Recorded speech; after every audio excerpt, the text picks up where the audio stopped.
Nous allons maintenant nous intéresser au format des différentes cellules. Là, je vous ai fait un tableau avec marqué avant, le format à appliquer et après ce que ça donne. Donc là, de façon par défaut, Excel va tout vous mettre dans un format standard. Si jamais vous pouvez changer certaines choses, par exemple les nombres, donc ici je vais sélectionner ma cellule, aller sur la petite flèche à côté de standard et cliquer sur nombre. Là, ce sont déjà des nombres, donc il n'y a pas de modification exceptionnelle à voir, mais en tout cas, vous pouvez modifier le format pour préciser à Excel que ce sont bien des nombres. Ici, je vais cliquer là-dessus et je vais changer le format pour quelque chose de monétaire. Je reclique sur la flèche, je vais cliquer sur monétaire. Par défaut, il a compris que ce que je souhaitais donner maintenant était un nombre en euros, un certain montant. Donc ça, c'est le format monétaire. Vous avez également l'équivalent qui sera le format comptabilité. Donc, je fais que mes procédures, donc qui va également me donner un format en euros.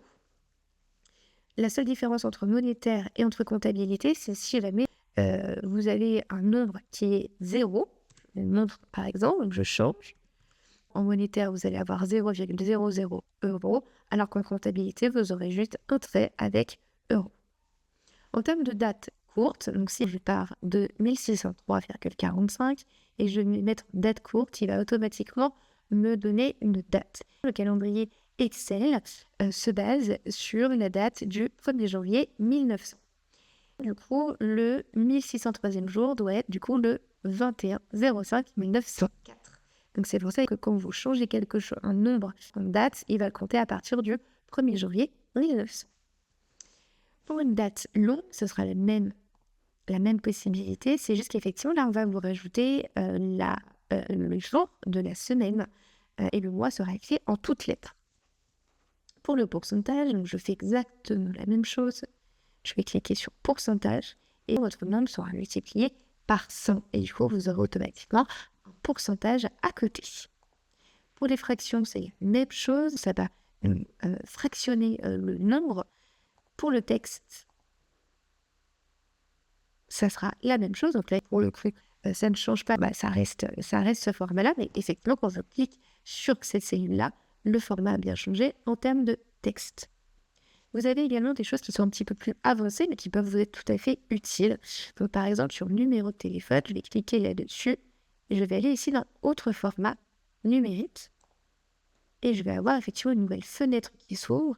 Et du coup, vous pourrez soit mettre standard, non monétaire, comptabilité, bref, ce qu'on a vu. Et vous avez également des formats un petit peu plus spécifiques. Donc, vous allez retrouver code postal, numéro de sécurité sociale, numéro de téléphone. Si jamais ce sont des numéros de téléphone, par exemple belge, vous pouvez cliquer là-dessus. Moi, je vais aller sur un numéro de téléphone tout à fait classique. Donc, je sélectionne spécial, numéro de téléphone. Je clique sur OK et ça va me séparer les différents chiffres pour créer un numéro de téléphone. Je fais la même chose, mais pour code postal, je vais sélectionner ma cellule, aller sur la petite flèche à côté, autre format numérique, spécial, et je vais cliquer sur code postal. Je clique sur OK, et ça va me changer les différents chiffres pour me faire un code postal. Vous avez également le numéro de la sécurité sociale. Là, vous allez pouvoir cliquer sur la petite flèche à droite, autre format numérique, spécial, et vous allez cliquer sur le numéro de sécurité sociale, vous cliquez sur OK et ça va vous le mettre en forme automatiquement.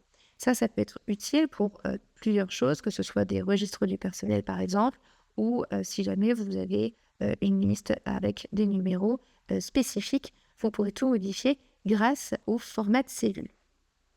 Autre chose également, vous avez des raccourcis. Par exemple, ici, vous avez le format comptabilité qui sera ici. Ça vous évitera de cliquer sur une petite flèche sur le côté. Vous pouvez aller directement ici dans comptabilité. Ici, vous avez directement pourcentage. Donc, si jamais je vous montre.